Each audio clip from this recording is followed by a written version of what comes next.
Hello and welcome to the Meet the Expert series of the Talking Locs with Locitude podcast. I am your host, Ade Balogun, and this episode is produced by Savage Media. In today's episode, we are joined by Chiaka Michael Ogbonna, a natural hair practitioner, a loctician, loc critic, who is running a personalized loc salon for women in Lagos. Today, we're going to have a pair-to-pair conversation as loc experts. This is a long one, so grab some popcorn and get ready for this awesome, gistful and info-packed conversation. And without further ado, let's get into it. So, second go. Hi Chiaka, welcome to the Meet the Expert series of the Talking Locs with Locitude podcast. It's a big pleasure to have you on, and I'm really excited to have you on Loctician to Loctician. But before we start, can you please tell our listeners a little bit about yourself? Oh, thank you, Ade, for inviting me. And to tell you the truth, when you actually reached out to me to come on this podcast, I was like, "Come, am I an expert?" So then I have to go and look for the definition of expert. I said, "Okay, I think I fit in here." Okay, Hi, everyone. Okay, so my name is Chiaka Michael Ogbonna, and I'm a natural hair practitioner. And I say that because I have a total knowledge. I have a knowledge of so many things that has to do with natural hair. But I specialize, my heart beats for locks, and I do that effortlessly in my roles as a loctician, in my role as a locs educator, and in my role as a locs critic. So basically everything I project myself to be it on social media or physically, online, offline, it always has to do with having people be more in tune with their decision to have their natural hair as locs. My target audience are basically women. This is not to say I'm not open to having men that can benefit from what I have to share, but basically women. So I am out to help women embrace and enjoy their choice to have their natural hair as locs. I am Lagos based as a loctician, and I run a personalized salon here in Lagos, catering to women of all ages and strata. I do my best to maintain all reasonable holistic practices that would help locs thrive as much as possible. And when it comes to my part as a locs educator and a locs critic, I express myself clearly on all social media platforms that I'm active on. Mm-hmm. It's as much content that centers around right education, information about locs, spanning from my experience as a loc head and as a loctician, being that I've had locs for close to 15 years. I'll be 15 years loc in December 2021, yes. So I have the experience as having carried locs myself, and then having handled so many types of locs as a loctician. I mean, I think everyone should listen to me somewhat, what I have to say. So I'm good on both sides as a loc head and a loctician, yeah. Okay. So I think that's basically what I'm about.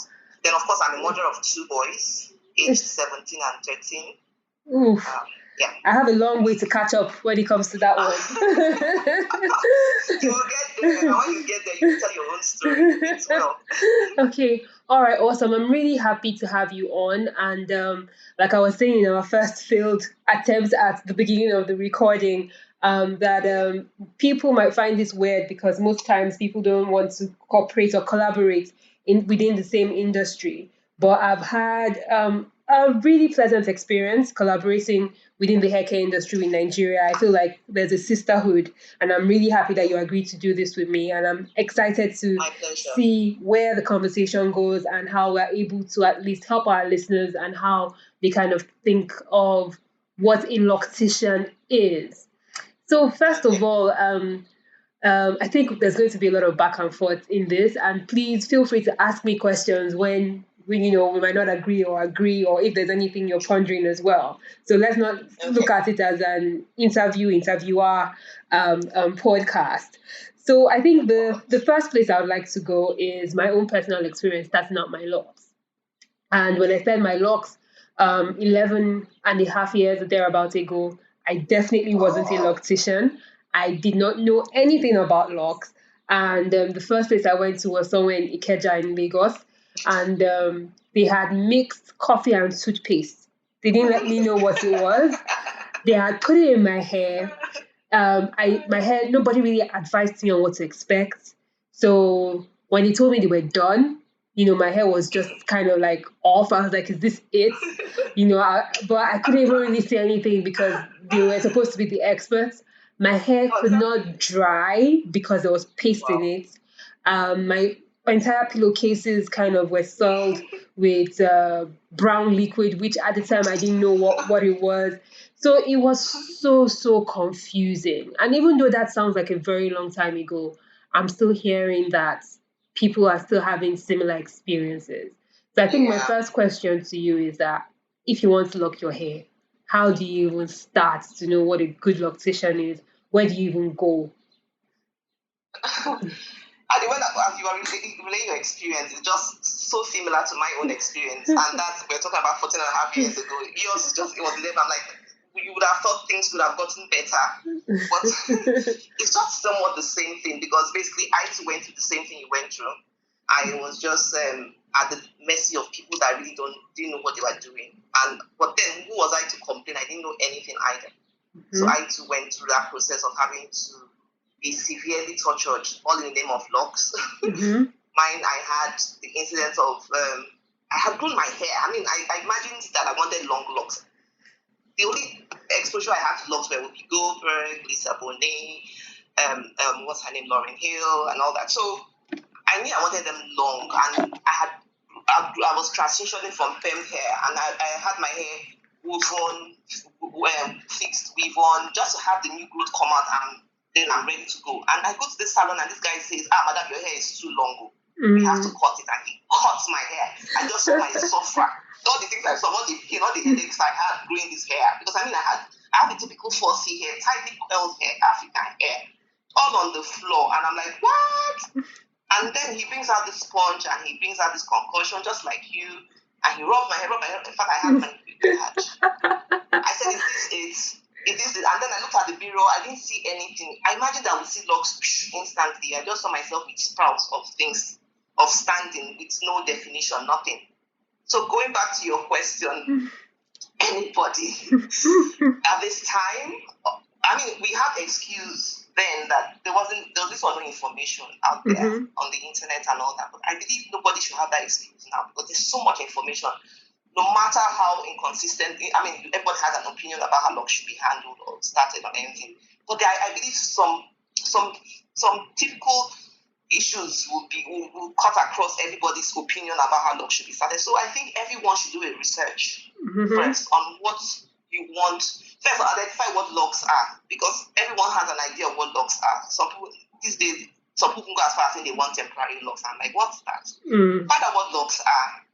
Be sure it is something that fits into your lifestyle. It fits into your personality. Because, way back, we had to constantly defend why we had locks. Mm-hmm. It wasn't popular like that. I mean, who was the only person that had, what's her name? Dakori was the only person that had locks then. Yep. Yeah. So, I don't know how she survived. I wish you would have her on board to speak about her experience back then. From back then. Exactly. But, I mean, you have to understand whether it fits into your profile as a person. If it's something you can actually have on and not feel like you have to explain yourself or feel inhibited, you don't have to feel like you're standing out or you're odd. So you have to embrace it and say, okay, this is what I want. First, be sure it's what you want, and you have to desire it. You're not just wanting it for the short term. You want to go the long haul.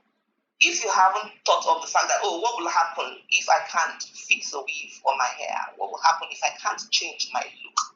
Will I be okay with it? If you can't get those questions ticked out, you will enter into trouble. So you're researching about locks. You're checking within yourself if it's something you can actually carry on. I always tell people, look, locks are not a hairstyle. Don't call it a hairstyle.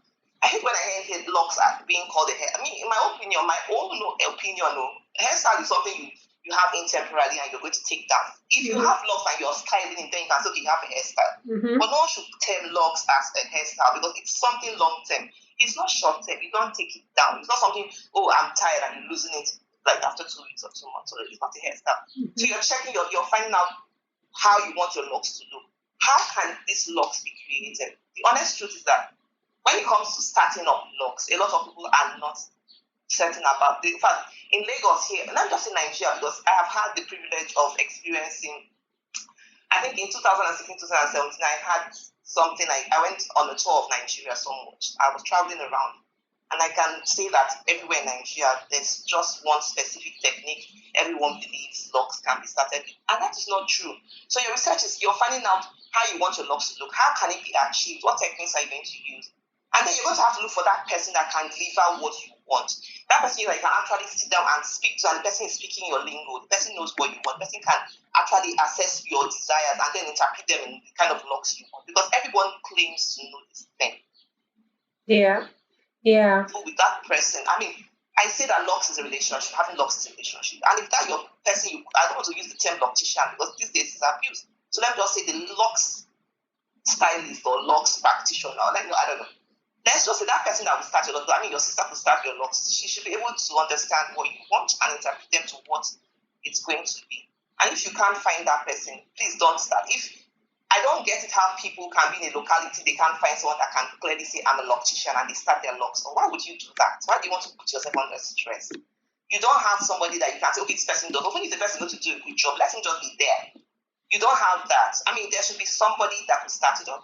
There should be someone that is knowledgeable enough to interpret everything in terms of techniques, sectioning, and all that. And then, of course, you've really figured it out for yourself that you want locks. And then the rest of it is, and then accepting that, look, this is a process. This is not something that is one-off.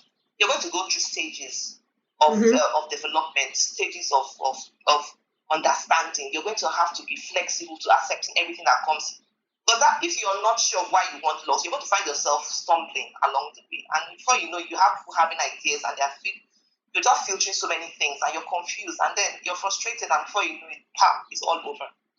So you're confident you want locks, you're finding out the right person to do it for you, you're knowledgeable about what exactly you want, and you're going to state it exactly. You don't let anybody look. Doctors, yes, you go to doctors for them to know what to do, but do you know that you can actually Google something and tell some doctors that, look, I don't think this will work out for me.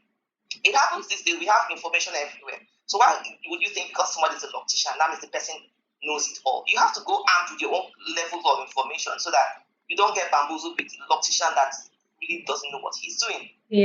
I completely. I totally agree with everything you have just said. That it is on you to kind of do the research, and I think we all have like a inbuilt gauge as to be able to get someone to convince you. You can tell when someone knows their onions. You should have your questions, because you can get all sorts of information from the internet, and it is worth it to have somebody who is an expert be able to break it down to you and say, okay, this is what this means. That is what that means. This is what will be suitable for you, and etc. etc. So that's the best way to actually the best way to be able to achieve locks. So but then again, you remember that there are people that think, especially those that are in that approach, they think they will want to go the DIY option.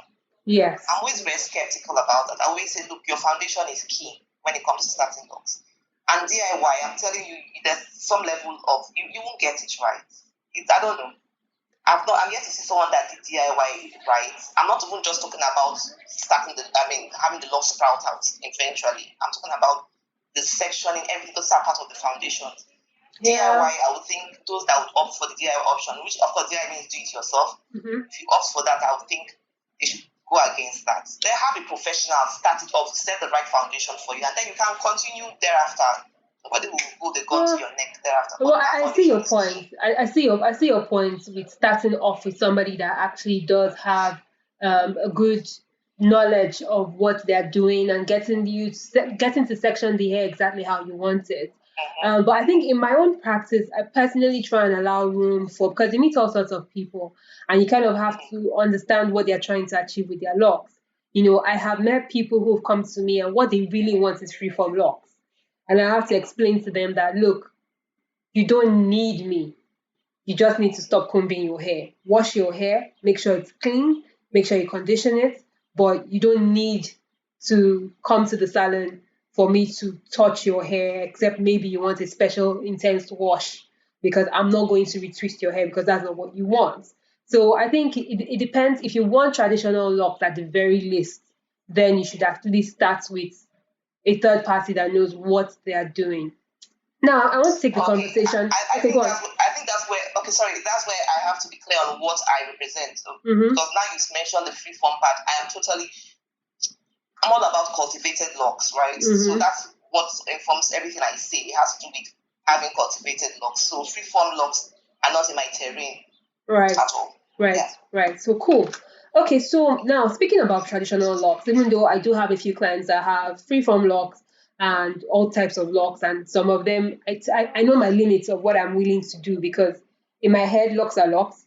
So if you come with sister locks, I can tell you what I can do for you. If you want micro locks, I can tell you what I can do for you. And I'm usually very honest in my practice as to what I'm comfortable doing and what makes sense to me as a loctician.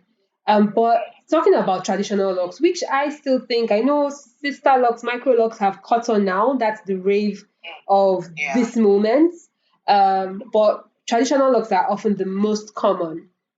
And right now, there's the instant locks, there's the comb coils method, there's the two-strand twist method, there's the interlocking method, there's all sorts of ways that people can achieve locks. As a loctician, do you have a personal favorite method, and why? My dear, that favorite thing goes with my mood. No, see, with experience, at the beginning I thought I had a favorite, but I've come to realize that favorite changes with the person itself, with the hair I'm dealing with. So, but honestly, if I'm going to say, because in my opinion, every locking technique has its pros and its cons. So basically, you are out to choose that which favors you the most. Because where you gain here, you lose on the other one. I mean, there's no perfect locking technique, but I would say that starting your locks with comb coils and maintaining them with palm rolling gives the perfect locks. When I say perfect locks, I'm talking about structure, I'm talking about texture, I'm talking about appearance. So starting with comb coils, because comb coils will give a kind of uniformity along the shaft of the hair, the locks. So, and then maintain the palm rolling. If done properly and without, if it's done properly, you get the best kind of lock, because it gives room to expand. It's not restricted to a certain stiff structure like that. So, but then again, irrespective of the fact that I see it as the best technique to achieve what I define as the best kind of lock, it may not just all go well with some hair textures. And so I don't impose it on anybody. The best I can do will tell you, okay, look, I think this would work better for your hair texture, your hair density, and your lifestyle. But if you insist on having this for this so and so reason, I'm open to. I just tell you because everything has a repercussion, and everything has where you are going to have to say, oh, did I really make the right decision? So I'm telling you, I'm guiding you. I'm not imposing on my ideology on you, but I'm telling you, okay, this is what I think is best. But if you think this is what you're going to get, if you choose this, I hope you're ready for it. And if you say, well, I move on. Chicken. Yeah, awesome. I also agree with you. So my perspective, like I would say almost in 80 to 90% of the cases, we start locks with the comb twist and continue with the palm rolling. And for that same reason, I feel like your hair, in my experience too, excuse me, your hair tends to have the fullest version, like the most robust, luscious version of itself in that form of lock. So I'm kind of happy that we agreed to that. And then there's the flexibility. It allows for flexibility. If you're one that is keen on styling and all that, it's just awesome. It's just about the best. Yeah, I do like it. So when I started my business about 6 years ago, there were different methods that you already had, but I think it was mostly about winning. When you win, WEAN, that word, when you winning people off bad practices, like bad products, like wax, heavy products, coffee and toothpaste. and all sorts of things, and just trying to get, because I felt like most of the clients I was experiencing, they outsource their hair care to whoever is doing their hair, whether the person is an expert or not, they don't care. They just want to sit in the chair and look in the mirror, and they want the hair to look good. So most people didn't used to care about what is going into their hair, how they should take care of their hair for the 29 days you don't see them until the one day they come in month. So I think that most of the work was in educating really the clients to say, why are you putting wax in your hair? That thing is only going to solidify. Your hair is going to be hard, like kakaraka, like cement in the end. I've experienced this because some locticians or some lock stylists or lock whatever used wax in my hair at some point. So now that a lot of that, at least most people, or a lot of people I'm personally seeing, at least are coming with some basic knowledge. And when you explain some things, and maybe because you're also starting, because I think in the beginning of my business, I was winning some customers that already had stylists. So I had to be, there was a lot of education going on at that point. So a lot of the new clients are people who are just starting from the get-go. Now, I think the education is really about these types of methods of locks, and the rave is instant locks. Everybody wants to sit down in your chair and live with locks. If someone wants to call you with relaxed hair and live with locks. What is your take on instant locks? It's a blessing and a curse. Well said. Well said. Okay. So just this morning, my morning client today, I used instant locks on her hair, and the basic reason I used it was because she's based in Finland, so she handles her hair herself, and so she's in my seat, and she has this long length of new growth that I know that palm rolling, because she just left her hair for a long while. She's not done anything, so I know that palm rolling will just frustrate the hair. And so I told her, look, I know you usually do palm rolling, but I'm going to have to use instant lock, which is also known as the crochet method. I'm going to use this on your hair, and this is the reason I'm using this. And this is how your hair would feel as compared to how you're used to it feeling. Instant lock is a blessing, because the honest truth is, it's the technique I use on my own locks. I have used instant locks on my locks for a year and a half now. And it became more useful to me, more relevant, or more suitable for my hair, because I merged my locks to make them bigger. So with them being bigger, the honest truth is that palm rolling would try your patience if you have bigger locks. So I just had to give up on palm rolling and went on to instant locks, and I'm loving it.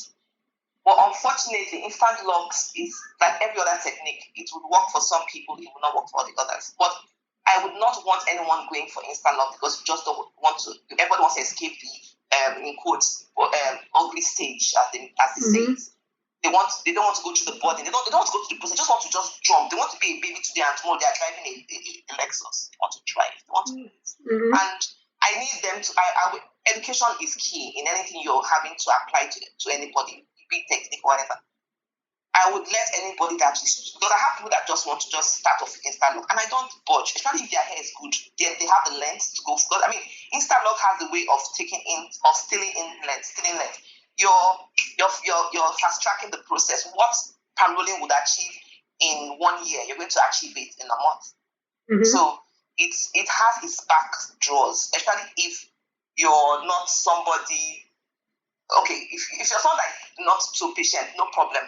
But what will happen thereafter? Because it's one thing starting, I always say there's a locking technique, there's a maintenance technique. What happens after? I've had people that have done instant locks on, and they come later and say, no, I think I want to revert to palm rolling, and I'll say, why?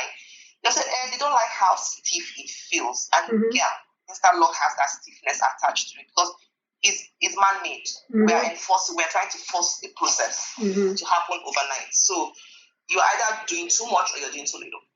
So unlike palm rolling that just goes through the process, your hair is just doing its thing. Instant lock, we are telling you this is how we want you to say, stay here. It doesn't allow for that flexibility. It doesn't allow for that flexibility palm rolling will give you. I would say, look, if you're one, I'm not keen on styling, I don't style my locks. I love it dropping down worst case scenario, I do a talk-in or something. I've recently cut my locks very short. But then I'm not keen on styling. So I'm telling you, if you're keen on styling, please, instant lock will not allow that flexibility that I'm willing to give. So if you're keen on it, don't do that. But if I have clients that just want to drop their hair, let's go for instant lock, no problem. Because it adds a bulk to your locks. It adds a certain bulk. The wideness you have, the diameter you would have with hand rolling, instant lock will make it bigger and more dense within the matrix of the lock. So instant lock is a cost when you start it off with the wrongest length of your hair is too short. I understand. Unless you're one person that just wants to stand in. There's a technique to having, because most times you see instant lock, even they do free, everything just standing like I see. Like we're just standing. Because of it gives a firmness to the base that doesn't allow for flexibility to lie. But then there's a technique to letting it lie. Most people do find it bottom. I find it very outrageous, but it's their call. Instant lock is good if you're one person that doesn't. I think it should be much more than. It should be much more than that because it has its own drawbacks. You can't style as you want. You have that thickness that doesn't allow for flexibility. But the beautiful thing, like to do, it doesn't get to unravel. That's what you see. Everyone that goes for locks, I don't know why they go for locks, but I don't want it to unravel, so they go for instant locks. Because once it's done well, I mean, you go into water. Unless you go and you actually use a detangling substance, it will not budge. It will not. It doesn't mean it's mature, but it just wouldn't unravel. So everyone is going for instant. But the question is, how many people are doing dry? But it's another technique that can bring massive hair loss if not done properly to someone's locks journey. Because if you're doing the pressure in pulling, you're going to break the hair. If you're missing out a space, you're going to create a gap that never gets locked. I mean, there's so much. You just have to knowing the right hair texture to apply it and sections too to apply it, and then good. But to each his own. Right? Yeah. So I actually personally don't favor the method. I love the technique in repairing locks. I think it's a very useful technique for repairing locks. But sometimes you kind of have to. I've learned a lot in the business to be able to listen to my clients because whilst I don't favor the method personally, doesn't mean that it is not useful to somebody else. And I think one of the drawbacks for me in the method, you have mentioned it as a blessing and a curse, and I feel like you've rightly said that. I think that's a very good way to say it because there's the benefit of jumping a few steps ahead.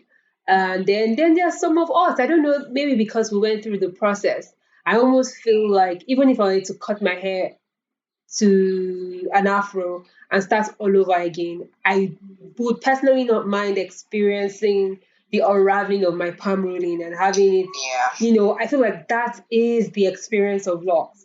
And you kind of cheat yourself. So I'm just stating the reasons why I don't necessarily favor instant locks.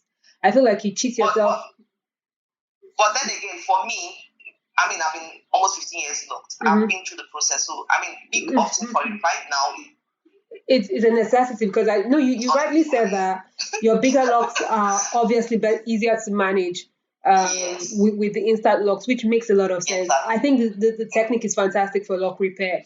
And I haven't really practiced this technique so much. I'm looking forward to using it as much as I can. But the one thing that bothers me about it, because you said any method as well, actually, if somebody should palm roll your hair too tightly, even if as simple as palm rolling is, it can cause you serious damage and headaches. Exactly. So if you don't do it right, there'll be a repercussion to it. But my ponder about the instant locks is when you have the crochet hook, because that's what it literally is. You're using the crochet hook and you're literally matting the hair together by yourself. Our hair is in such a way that they are fine strands. I wonder, this is more of a question than a critic even. And this is just something I really wonder. Now, when you are tugging that hair back and forth, what are the chances that you are breaking those hair strands? and you're literally just now taking hair that was supposedly healthy, that could have been down the body of a locks, and you're just cutting them into small hairs and tucking it together, and thereby decreasing the integrity of the structure of your hair itself, and not just carrying, like you're carrying your hair, but you're almost carrying it as extension. This is a wonder for me. And since I haven't used the method that often, I'm wondering if you can shed some light on your experience based off of what I'm saying. Okay. Now, I use instant locks on clients, and I use on my own locks. So I think I can have, and I'm in a good standing to state. I mean, answer your question. It goes back to me saying it's about you knowing how to use the skill properly. You're using a micro needle, right? It's 0.5 mm, 0.6 mm micro needle, which most of us most people call it a knitting pin. But now it's much more tinier. And the whole reason why that size is permissible, because it talks it's able to hold on to the individual strands and pull them within themselves in the inner matrix to form a lock. It's like you're creating a tangle. You're gently pulling it. You see, most time you see a lot of things being done on Instagram. You're just saying chap, chap, chap. And when you hear those sounds, you're like, oh my gosh, this hair is all gone. But guess what? The reason why that is happening is not necessarily that the hair is being cut off, but that, for one, instant lock is best done on dry hair, which is also a danger, because most times you're expected to manipulate your hair while damp, not dry. So if somebody is so careless enough not to understand that, they break the hair. And without it, in fact, I haven't had any experience of hair loss, because I mean, I've worked on my hair. I still have the same even structure, and everything. Where you would experience a possibly loss, and it will be so evident, is when you see a thinning along the shaft of the lock if it's not done well. Because it's not, as I said, you're pulling the strands in within themselves. You're not just cutting it and bringing it out to the other side and pulling. Because we're trying to work with these strands like threads, and we are pulling it in.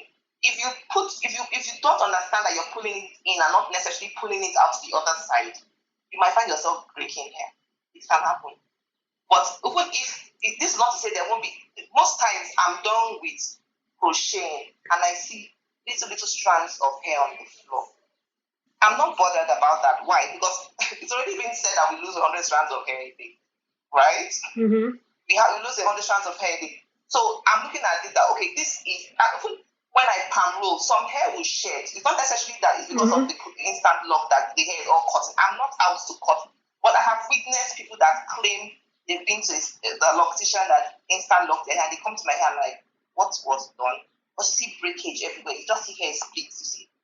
There's nothing has been done, because this will go to YouTube and just see them putting the pin and bring them chomp, chomp, chomp. They don't understand what is trying to be achieved, and that's where the damage happens. Everything goes wrong when it's not done right. Instant loss, even if it were even palm rolling, as you rightly said, hair loss can occur if it's not done properly. It's just people understanding. Everybody is instant locking now. The pin is everywhere. Everybody, I mean, it's amazing. But well, everyone would sometimes the experience will be the best teacher. Unfortunately, it's also a late teacher.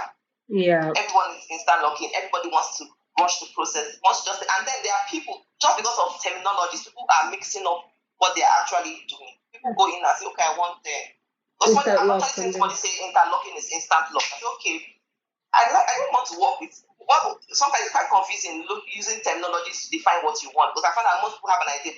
Some people contact me and say, I want to crochet. I say, okay, what technique have you been using so far? And they say, I've been crocheting. And my own idea of crocheting is that it's the instant lock. But then again, it turns out that it's interlocking, because most times it's always interlocking, because they're actually using a crochet latch hook. And I'm like, okay, so we're now getting it. What you haven't done is interlocking. Say, oh, okay. So terminology just gets people confused, but the practitioners themselves should be able to discern the differences. And then if they cannot, there's nothing wrong in saying I can't offer this service. I don't know how to do it. before I started interlocking, I would say I don't know how to interlock. I will not interlock until I understood until you learned how to do it. Yeah. I understood it and I was able to apply it and then discern when not to use it and when to use it. Prior to that time, I don't. But nobody, everybody is, I can do it. Watch a few videos on YouTube.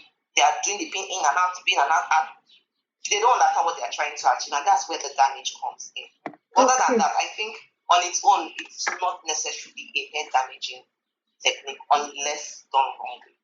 Okay, now since we're talking about the rave of the times, I think the latest thing is also there's a question I get a lot. You know the funny thing. Yes, you are very right. There's a lady who came into the salon. She had retouched her hair like the day before, and she came into the salon and said she wants to lock her hair, and I was like, okay, you're going to need about a year because you look like you just retouched your hair yesterday. She's like, yes. And then she was like, yeah, but I want this style. And she goes on our Instagram page and she points out a style to me. And I painstakingly had to explain to her that hair was that person's hair. And that for you to get that style, we first have to grow your hair, lock your hair. You have to do the work, then we can style your hair that way. And she accused me of false advertising. She said that why did I put it on my Instagram page if I could not do it? But she could hardly understand what I was even talking about. But yes, lock extensions is now what everybody's doing, and there's a very popular person on Instagram who has been doing like miracle, very realistic lock extensions. And then I see these things and they are beautiful. And sometimes I wonder personally that am I just being kumbaya, trying to be old school? Am I not moving with the times and not necessarily embracing this thing for what it is? And I have a perspective. Let me write it down. So I want you to share your own perspective on this issue, and then I'm going to speak to some of my feelings, personal feelings about what extensions mean. So please go ahead. What do you think about lock extensions? Right, so, look, Ade, the honest truth is that everyone is into this hair industry, locks industry, anyhow, for various reasons. Mm-hmm. Some people are just into cash out, right? Mm-hmm. And the honest truth is that I don't know. Me, I'm in business to be sustainable, to be there for the long haul. I'm not in business just to be a one-time wonder and go off. And that's what social media is doing to people. They are giving people what they want. They are seeing it and they're and you can't be anything but yourself. And it's safer being yourself. I mean, you don't agree with something. There's nothing wrong with it. I personally, you see lock extensions, I run away from them because I, for one, think, okay, yeah. They claim they want lock extension to add length, but they want to instantly start styling their hair. I'm like, what? Why are you having locks and you think locks just about styling? It's always about that added length to draw so they can, when they swing their hair to the left and to the right, the wind goes and all that. I'm like, okay. So everyone is giving everybody what they want. But how sustainable is this thing you're doing? For one, they call it human hair extension. We're not going to talk about, we have this ones of people that cut their locks in 1925 and they want to attach it in 2021. Mm-hmm. That's on its own. No. I have an opinion on that one. Okay. I have an opinion on that one. Let's leave that one aside. Let's talk about these lock extensions. Fine. People opted for lock extension, okay, as an alternative to having to buy, they buy locks. You cut your locks, you sell it. People buy it. There was a time even in South Africa, they were raiding people. They were harming people to cut their locks. They were stealing locks because it was like a black market. It wasn't a black market. It was hot on the foreign exchange. People were buying it. So when lock extensions were introduced, people were excited about because one, it doesn't belong to anybody. So if they say, suppose if you carry this person's locks and put on your head, your destiny will change. You can't look for this person. So lock extensions were like utopia. Let's do this. Oh, we can actually have our own. We can have it all big thing. Anyhow, we can just say we want this one, and it's done. But guess what? No matter how these lock extensions are, and no matter how it's that human lock extension, it's not hair. It's not hair. And the only good thing it has over locks that have been cut off is how long longevity. It lasts longer than naturally cut locks because it's been chemically treated, it's been altered somehow. Mm-hmm. But the weight is something else. I'm yet to see somebody that has come with lock extension and I'm like, wow, I couldn't even tell the difference between your hair and the lock extension. I've not seen it. Even the ones they show on the internet, I can see spots, the difference. But who cares? I'm looking at the weight. Lock extension, I won't stop you from having lock extensions if you have grown your own natural locks to a certain, to maturity, right? And when I say maturity, I'm talking about 24 months. Now, because at that 18 to 24 months, your locks have gotten definition in terms of size and everything. It is compressed, it has condensed as much, all that, it's gotten this structure. So you can now actually, if somebody is expert enough to do the lock extensions properly, you have now, you can create the locks to match that matured locks you have grown. But you see people now, they are starting hair. My hair, they don't start locks today, and I'm crying out loud. How do you give a child a bucket of water to carry, a baby a bucket of water to carry? It's not done. For one, look, there's so much English on the internet, facts, the log ratio, and I'm looking for crying out loud. Let's give ourselves a break. We start these locks not necessarily knowing how it's going to end up. That is the honest truth.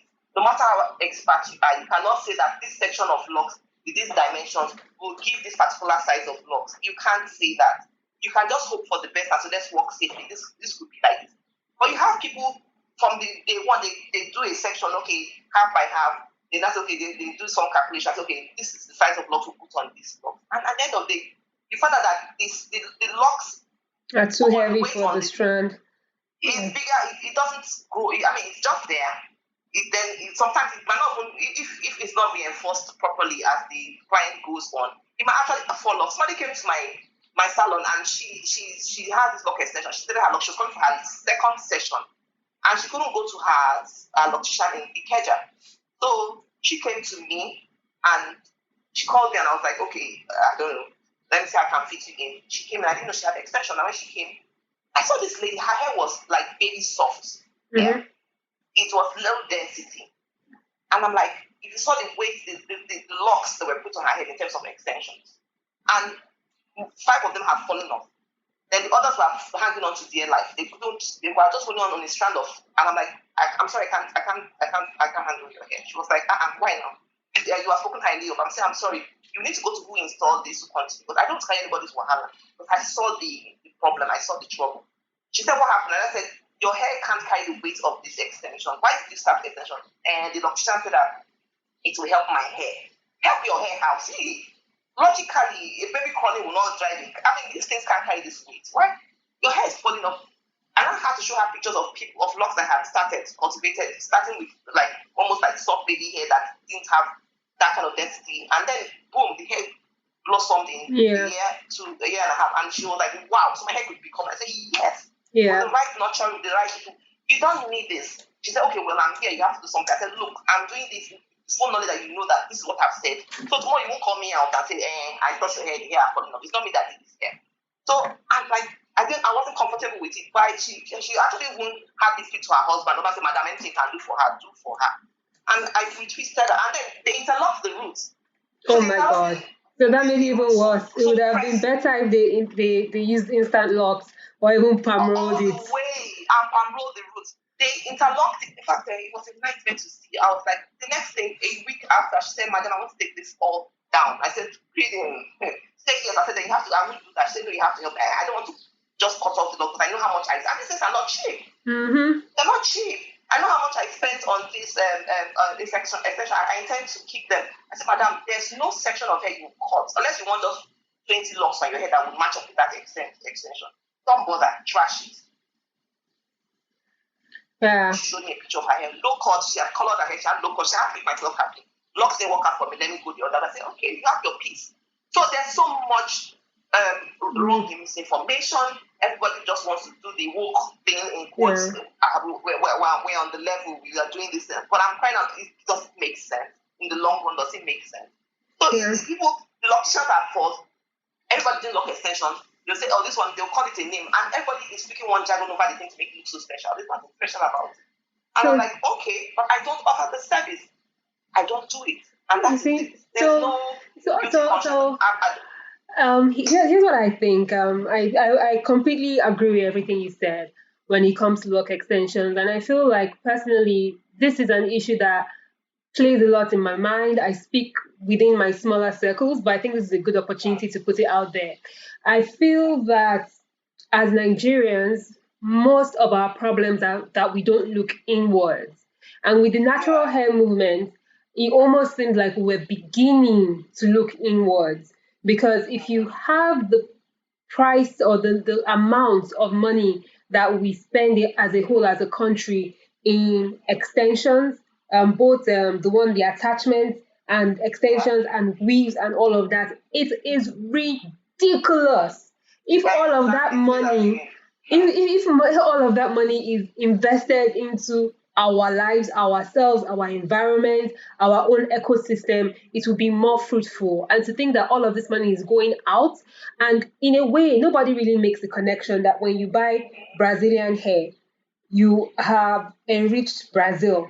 When you buy Indian hair, you have enriched India. When you buy any other type of hair, you are most probably enriching China. When you choose to have your own hair, you are saving that money to enrich Nigeria. Simple and short. But then they are just tapping into the vanity of women. It's just vanity. So I feel like there's another angle, and there's another that for me, I feel that should be a personal interest for why you should want to really keep your hair natural when it is natural, and let's stop misusing our money. So that's the first thing.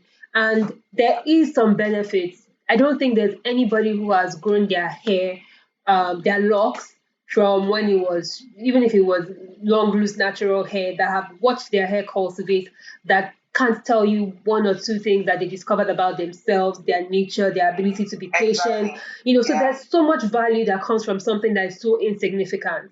So before we start looking for things that are too long, from short to long in 10 seconds, from loose hair to instant in 2 seconds, before we start looking for all these shortcuts, can we just step back and just kind of take it to a little bit of a deeper level? I feel I really do not like conflicts, controversy, and I feel like my producer had said that I had not been asking some questions, so I'm bringing up some issues the way I really feel them, and trying to be a bit more opinionated about the things that I feel. And so I really feel like this is an opportunity. If you can watch your own hair grow, you are most likely going to be able to grow something else in your life with more dedication that would produce more fruits.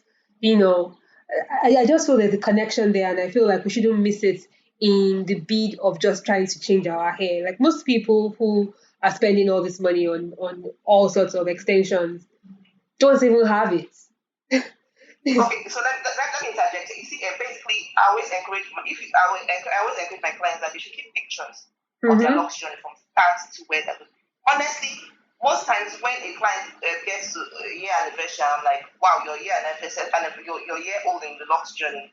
This is where what your locks look like when you started, and this is where you're at now. She's like, wow, how did I get here? And they will say, if locks don't teach you patience, although now I know plants have to teach you. But they say if locks doesn't teach you patience, no, nothing else will. They say if trust a woman with locks because she knows how to be loyal. And with the locks, having locks is like a relationship, because your locks is one part of your body that will tell you about different times of your life. As in, I don't know how. Let me how to say it. Okay, for instance, I can see a lock, just a single lock of mine, and I can say, oh, this is when I had my baby. Because it was thinner at that spot when I had hair, postpartum hair loss. Oh, this is when I was so stressed because there was hair loss. I this is when my hair was, I was relaxed. My hair is, your lock, I could see a lock and say, oh, you actually have had 3 people handle your hair. Because I'm seeing different, I can tell a story. Yep.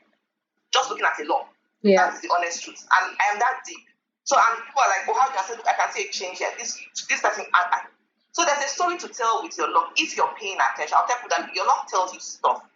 But most of us are in a hurry. If you use something today and you think, oh, it's not working, toss it. I said, look, give it time. You have to observe and say, oh, how did your locks take it? You applied, how did it react? And okay, it wasn't good. You don't just treat that. I say, that's how you call the hairstyle. I said, this is the hairstyle. I think it's sweating. You don't care. It's just, but the locks will tell you when you are doing something wrong, when it's not happy. I don't care whether they say it's dead hair. That dead hair, I think your hair is not dead on the It's not dead. on It's actually not dead. Let's not deceive ourselves. I would say It's not not dead until it's cut off from your head. It's not dead. Once it's on your head, it's not dead. You can still nourish it, grow it, groom it. It's not dead. Okay, so believe it or not, we've almost spoken for about 45 minutes. And I usually, yes. You know, the irony of this whole thing is when I decided to do the Meet the Expert series, I was like, my previous season was too long. I'm going to try and do this in 30 minutes. But trust me, everybody I've spoken to.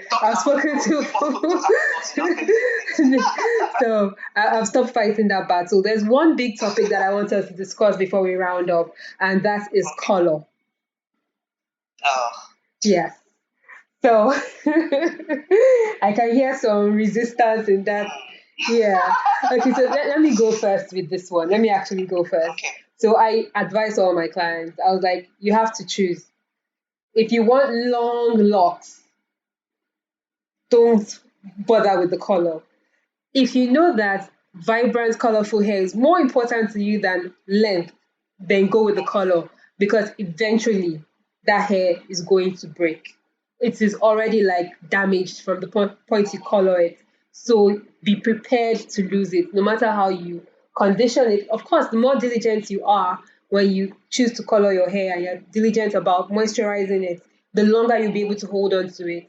But the truth is, from personal experience, and this is funny, and I think you kind of have to learn things. And thank you to all the lock stylists out there that touched my hair before I started my business, because they showed me all the things that I didn't want, and all the questions that I had hopes they would have answered are the questions I try to answer for my clients today, and all the things that I hope that you were telling me, even if we had agreed to put coffee and toothpaste in my hair, I would have appreciated that you told it to me first, so that by the time my pillowcase is staining, I would know.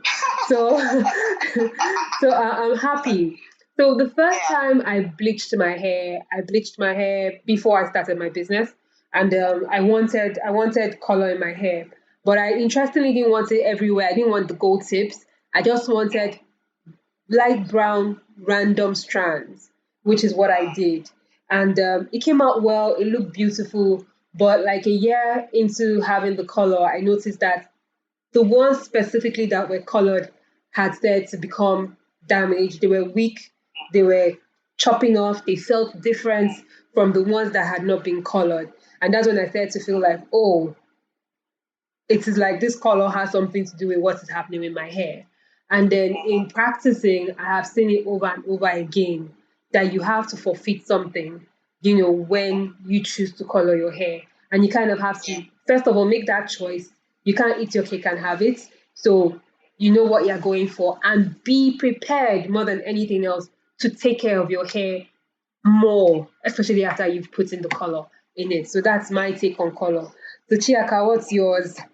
Everyone, my followers, my clients, you know me that I'm totally anti-color. How you want to call it, I'm against it in all my whole. But this does not mean that I'm one.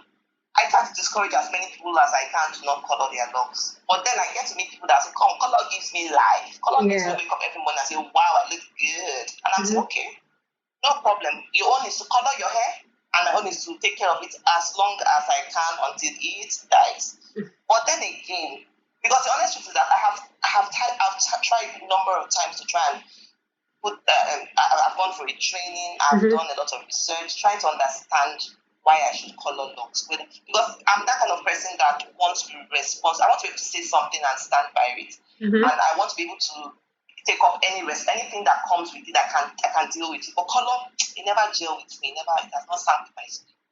But then again, it doesn't stop anybody from coloring their hair. But as you have already rightly said, they should understand the repercussions, and they should be ready to say, oh, it's time, you are dying, no problem, we'll give you fitting very well and we move on. But then again, there's always a safer way to doing something bad. There's always a safer way. And most times I'm thinking, okay, you want to color your hair. There are people that come to contact me and they want to just start off their locks journey. And I ask, do you see color in your future? Do you think you would want to color your hair at some point in time? And they were like, yeah, maybe the team can come. I said, okay, this is what would happen. Because if you're that kind of person that want to start off your hair with color, I say color your hair first before you lock your hair. It's safer to color your hair before, because then you're dealing with individual strands that can easily have the chemical washed off. But when your hair is locked, now it's an intertwined strand, composition of strands that form locks. And then you put in all these chemicals. The honest truth is that I'm yet to see that person that will take enough time to wash that color thing when it's done its work out of your locks completely. And that's where the problem starts, because if it's not washed out properly, no matter the tiny bit of color residue, whatever that is left in there, it starts corroding. It starts corroding your hair from within. And then most people, they have this, when I see people applying color and they are really squeezing the color into the lock. Please, why do they do that? Do the surface. Apply whatever is on the surface. It doesn't have to go inside. Once the surface is covered, you're good. But you see them squeezing it, and that is where the problem is, because you're squeezing it out, but when you wash it all out, the little less residue you leave in there will start corroding and break the hair. Now, we have people that will say, okay, I want to color just my tips. You color your tips, no problem. But guess what? It starts breaking off. It's not necessarily the color, but remember, your tips are the oldest part of your locks. They don't have the strength as your roots then. So they would definitely, and they are very fragile. So they would, when they start falling off, not necessarily the color that is making it to fall off. It's just that it's the oldest part of your hair is bound to fall off. So no problem. Color has never been for anybody that is lazy. Yes, we know the hair, when we've colored it, we bleached it, you have killed the hair. The cuticle is completely gone. There's no, all you just want to do is just be patting it, oh, don't worry, all will be all right until it finally dies. But then you cannot go into coloring your hair or dyeing your hair when you are too lazy to maintain it. And maintaining is not that we're telling that you're maintaining that you live a happily ever after. It will eventually break off. But while let it be healthy, and because coloring alone has disturbed your hair composition, your cuticle is damaged, all the cuticles are opened up, you become highly porous. Highly porous means that your cuticles are lifted up, and then you lose moisture so fast. You cannot hold on to moisture. You lose it. So that means you have to keep on infusing moisture into it. Then you have to do protein treatments, because protein is out to close the cuticle, all those spaces that have been created that have been caused by the damage of the chemicals we use. The protein treatment will just seal it up as much as it can and be carrying it along the way. People will not do that. They will just leave the hair and it's falling off. If you can't do the time, don't do the crime. That is my thing. Right. It's not. I personally see locks color like wow. I see colors.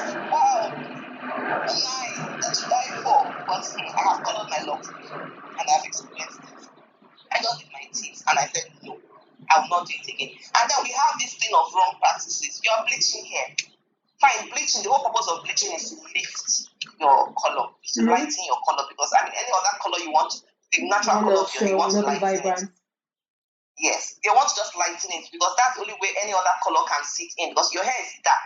Red will not show in your black hair. So you're going to bleach it to make it lighter. But guess what? There are different levels of lightening your hair has to go through to accept certain colors. Our people, they will bleach the hair white, totally to turn, and it is not necessary. It's just a little. Sometimes most people just do try a lot with this, because that's how you refuse to enter. That's if I don't understand this thing well, I don't go enter. So you see people, they just apply the sharp, they bleach their, but they don't understand what they are trying to achieve. There are different levels of lifting that has to go on to be able to, and then you can. So I've seen people that have bleached their hair perfectly well, and they had minimal damage. They see, because if you over bleach your hair, you lose the elasticity. Your hair kind of straightens out. You lose your hair just becomes like. You lose your elasticity. Everything is just dead hair. It's over dead now. Right. It's like delicate, mildly, and they still have the spring to their hair. The hair is still healthy, and they move on. And then people have the mistake of you've bleached your hair, you go and bleach it again. Oh my goodness gracious! Because the honest truth is that once you've bleached your hair once time, it's just like you haven't permed your hair. In those days when you carry a relaxer all the way through, for what? Once hair is permed, it's permed forever. It cannot be unpermed. So all you need to do is concentrate on the new roots that are virgin. You perm it the same way with bleaching. You can't go and be reapplying bleach to where you've bleached. It's been bleached, it's bleached. Right. And then you concentrate on the roots. But you see people overdoing these things, and that's where the more damage comes in. So color, if you can do the crime, it's time you do the crime, no problem. And of course, as you have said, if you've accepted that, oh, I will love it as long as it lasts, then all well and good. Yeah. Everybody's happy. Yeah. Chiaka, thank you so much. I think this conversation has been all encompassing. I know that if they gave us another 6 hours, we will continue. We will continue. But I think we have touched on some very important topics. How to try and choose a loctician that understands locks to be able to start your hair, the different types of locks that they are, the methods that we prefer over each other. We've discussed instant locks, we've discussed lock extensions, and it's been an interesting conversation so far. And I think just like with the other experts I have spoken to, which their episodes will come out before this one, there is a real drive to say you've got to do the work. If you want good hair, you have to do the work. Do your own research. Find people that work with you, that understand what you're saying. I think the what I tell my clients, or what I always tell people, even if it's just a hairdresser, not loctician or anybody, once that person tells you, don't worry. If they're answering your question with the words "don't worry," you should be very worried. If your stylist says, "I trust the process," you miss out on. They say trust the process. Trust the process. No, explain the process first, then we can trust it. Exactly. So we can trust it. So you have to kind of do the time, do your own homework, and you will have long, luscious locks. Patience is also something that's very, very, very key. And if you're going to color it, I love your statement. I'm going to borrow it and steal it. So if you're going to do the time, if you're willing to do the time, then do the crime. So I think we've covered a lot. I hope that there's going to be another opportunity for us to collaborate in this industry. And I enjoy the work that you do on Instagram. I love the patience that you have. I love the word that you put out there. I love it when there are some times where I've seen a video that is completely ridiculous, and like maybe 1 hour later I see it on your feed and I was like, oh yes, thank you, please talk about it, because I can't even deal. I can't deal with that. So there are so many other issues that we could have talked on. Wrong way of interlocking, that one icks me to my stomach. There's also something else that I was hoping we would have spoken on. Okay, let's do it. Let's do it. Okay, in terms of investments, in terms of naira and kobo in your hair, in your lock, most people don't think. I mean, because everyone that holds a crochet pin is called a loctician. Everyone thinks that, oh, I shouldn't spend this much on my hair, and I'm thinking, you're able to spend so much money on Brazilian wigs. Why do you find it difficult spending money on something that is so long term as locks? It irks me because I don't get it.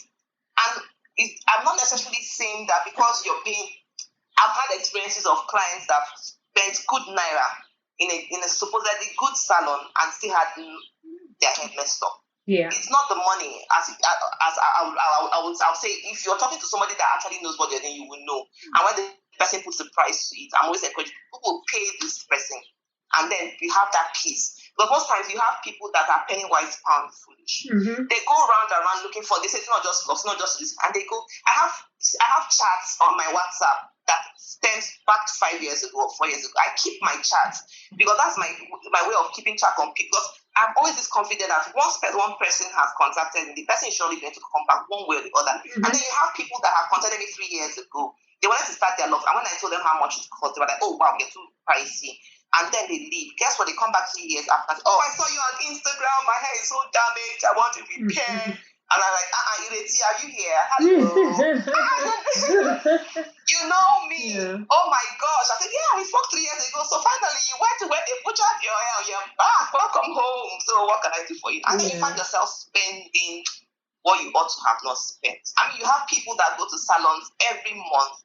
And then they come to me and I'm telling them, you don't need to come every month. You're coming, I'm putting you on this 3 months, 2 months, especially when it has to do with interlocking technique. And I'm saving them money. When they calculate how much they would have spent if you are going every month, I'm like, people should wise up on spending money on their locks. They should wise up. Because I mean, no good lock service should be cheap in my opinion, because it takes time and a lot of dexterity. You cannot just begin to just overlook so many things if you are offering a good lock service. So it should be paid for.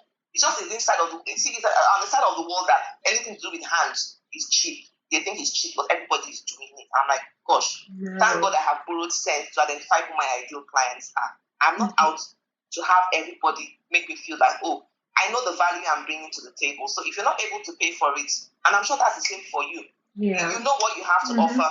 Give me the naira equivalent, and you'll be happy, you'll be at peace. So people, get to invest the right way on your locks. It will pay off dividends, a lot of dividends. Yes, and it's crazy because just speaking on that, prices have to go up. Inflation is crazy. Exactly. Unfortunately, we're not producing a lot of our raw materials, or even the ingredients that we use or the finished products that we use are imported. Yeah. And every day the exchange rate keeps going up. So at the end of the day, I think maybe we should all save the money, leave the lock extensions alone. leave the what's the other one? Leave the wig alone and leave all of We that should grow alone. our own. Let's put the money back into where it belongs. So at least we have less and less need for importing things that we don't really need. So yes, I completely agree with you. Don't be penny wise, pound foolish. I personally can fall into that risk. I'm a little bit of an alarm myself, this personally speaking. So usually I'm always like, how much is it? I'm going to say, let me just do it. No. But sometimes you have to kind of, if you're going to enjoy the service, you'll be able to. And yes, I also agree with you on the point where, you tell people that you're coming too often. Sometimes I have some clients who work in a bank who are very conscious about their hair and their look, and they want to come to you every week or every 2 weeks. And I'm like, your hair will not be, there'll be no hair left at the end of this journey. Please, and please, maximum once a month. And even in the once a month, my average preaching of once a month is because people can be very careless not to wash their hair on them by themselves. So at least you should wash your hair at least once a month. At least wash it. So if that's what requires that you come to the salon, and I completely agree. Depending on the method you are using, you don't need to come. And like I said earlier in the conversation, if you want to freeform, don't even come at all. So, sometimes I just like their mothers, but I tell them stay here. Some people tell me, in fact, Chiaka, I don't know. Sometimes I feel like it's a marriage we're in. Sometimes I feel like you're my mother. I said, I have to be friends with you because I'm invested in this thing. I get to benefit from your success. So don't mess it up for me. Chiaka. No, go ahead. I just remembered that we actually didn't talk about products. So I'm going to keep you on for 10 more minutes because I think there's no way I can let's do the products thing. So I know that is key. Everyone is about products. Yeah. I do have a product manufacturer who is a certified chemist who we spoke to on the podcast that kind of addresses it from a scientific point of view. But I do know that I'm sure you also get the same questions. My locks are not growing. What can I use? I think another thing is there's a lot of itchy scalp problems that people tend to have, and sometimes they feel like it's their locks that are causing it. There's all sorts of things. But in terms of products, let's not even start from the basic one because somebody put wax and toothpaste in my hair or toothpaste and coffee in my hair because they believed that was going to lock my hair. Do you think that product lock the hair?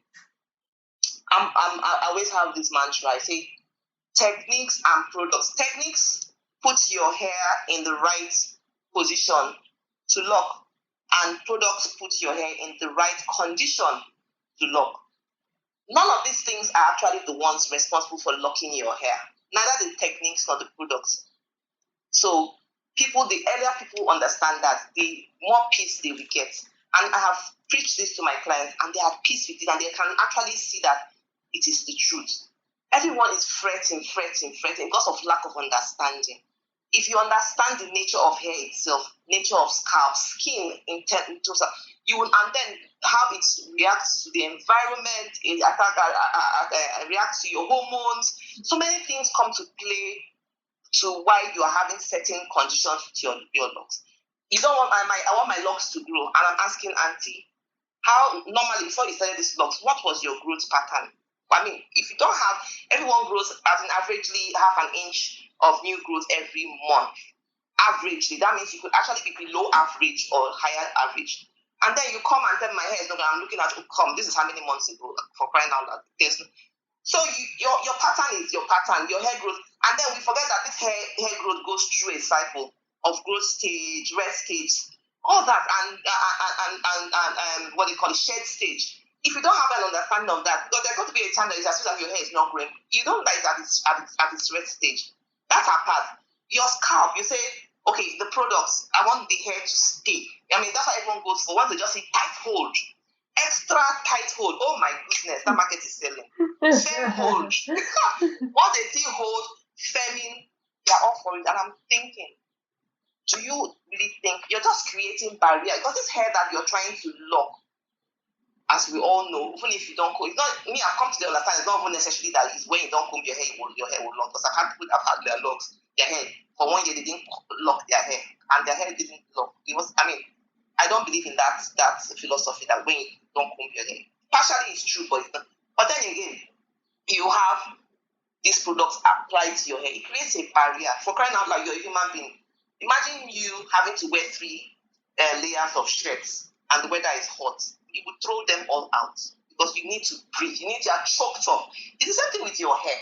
Why would you want to layer? Your hair needs to interact with the environment. Locking process also has to do with the environment. Your hair interacting with the environment, with everything you do. It has to smell the fresh air. These products are creating layers. And then if they're now washed off, products that are not water soluble.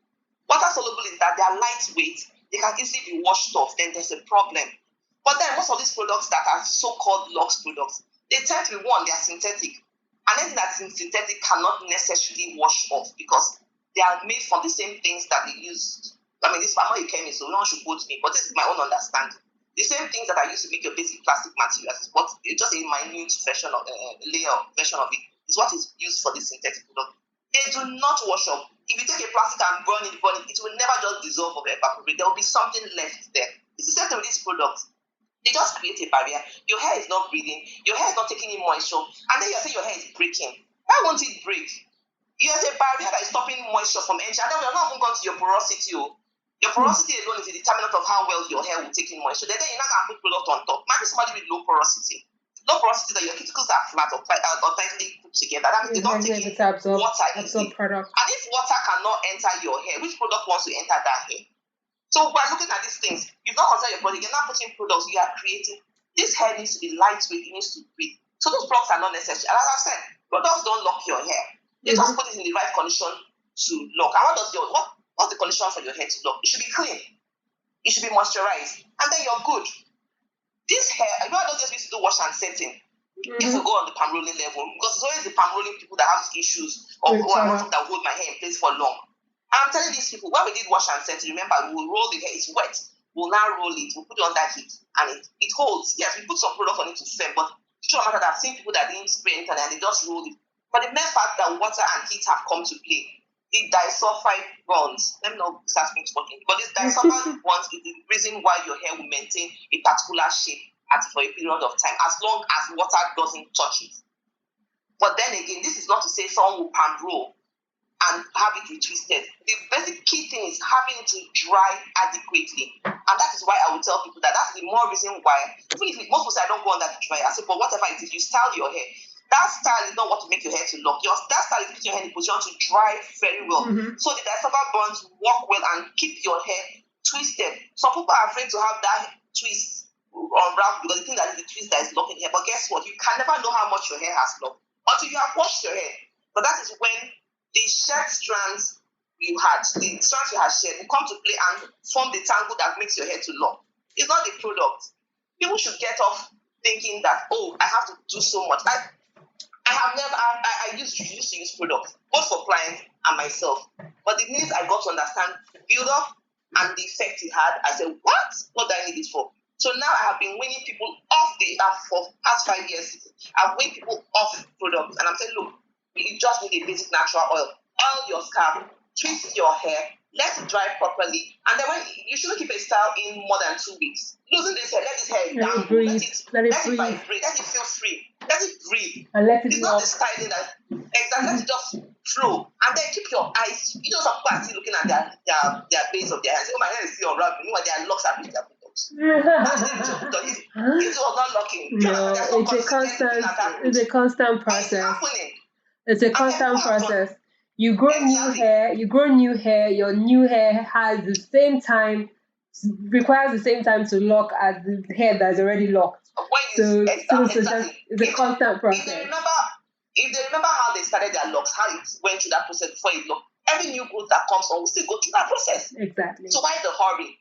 And then people have to understand this thing of people say, oh, I'm leaving my hair to be fallow. I'm letting it to relax. I will not retwist my hair for months. Please, they should stop deceiving themselves. When it's time to retwist your hair, go and retwist your hair. Because the more growth you have, let me tell you, for every 1 inch of hair you grow out, just about a quarter will lock per time, depending on how it's being groomed.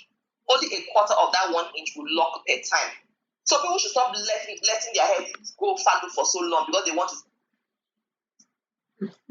take a stipulated time. The more consistent you are, if you're going to be a monthly person, maintain your monthly thing. If you're going to be a 6 week, well, you see that one of you used to be a monthly person, let's say start doing for 4 months. Your hair will suffer. And if you're one person, if you're the person that your hair grows out of your lock, there's so much talk about this locks thing. Grows out of your lock, grows as they were once start, we won't finish. So definitely there has to be a comeback of this. So be sure that I'm going to be inviting you to something else. Maybe the next time we would have you on, we would have graduated into a video podcast at that point. But there is a lot to talk about. But I think in my perspective, I won't say I allow, but I really love the medium of expressing oneself. So when I understand what somebody wants to achieve from their locks, you're able to guide them on that process. So if you decide that you don't want to retwist your hair for 4 months, and why? Because you are tired of coming to the salon, it's giving you more peace, you like the way it looks, which is half locks and half unlocks. I'm like, by all means, as long as you are happy with the hair and you're not having any expectation that is not possible, then yeah, that's fine. So Chiaka, it is with so much sadness that I have to bring this podcast to an end, because I know that we are capable for speaking for 24 more hours. But I have really and thoroughly enjoyed this. I'm looking forward to collaborating with you more in the future. And please keep up the good work with the mantra, the work you're doing on Instagram. I really do love it. I personally, if I didn't have a business, I probably wouldn't be on the internet. So I am doing my best to show up when I can. So every now and then you see my face. I'm guilty as charged on that one. I've learned to leave myself to be at peace. I show up when I can. I don't stress myself. Yeah. So, but well done. You're doing awesome work. And it would surprise you that somebody in America sent me one of your posts. I think you had done, I think the person was trying to test my knowledge. I remember you had done like, can you tell what method is which? And the person sent it to me, and I was like, yeah, this is interlocking, this, that. This was like, oh, how do you know? And I was like, oh, where did you get this from? Like, Chiaka. I was like, how do you even follow Chiaka? So, and he's bald, by the way. So you are reaching more people than you even think. So well done. And thank you. I wish us both the best. And thank you very much for being on the podcast today. Let me allow you enjoy the rest of your day. You too. All right. Then. Thank you, Ade, for having me. And I'm sure that God giving me life and keeping me in good health, I will surely turn up whenever the need arises. Right? Thank you so much. All right. Bye. Take care. Bye. If you've gotten to this point of the episode, I'm glad you stayed on. I told you in the beginning it was going to be a very useful one. Well, a few things to remember. Doing your research is very important in choosing a loctician that will work for you in starting your locks and maintaining your locks. And it is ultimately your decision, to make the choice of locking your hair, and your loctician is only there to guide you. Locticians also agree that the comb twist method is the most favored for starting your locks and continuing on with the palm rolling method. It gives you the most luscious locks. Other methods are also available to you depending on your lifestyle and on your choices. You have to work with your loctician to choose what really works for you. We talked about other things in this episode: types of locks, methods of locking your hair, instant locks, products, and well, it was a fantastic one. I hope you did enjoy it.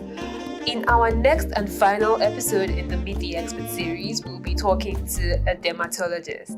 That conversation promises to be exciting and packed with tons of information. I would like for you to join me when it does come out, so stay tuned. Thank you so much for tuning in and listening to the Talking Locs with Locitude podcast. It has been such a pleasure being your host. My name again is Ade Balogun, and many thanks to our producer, Savage Media. To listen to previously published seasons and upcoming episodes in the Meet the Expert series, please don't forget to subscribe to our podcast. We are currently on Apple, Google, Spotify, Stitcher, and Deezer podcast. You can also find us on YouTube and our RSS feed.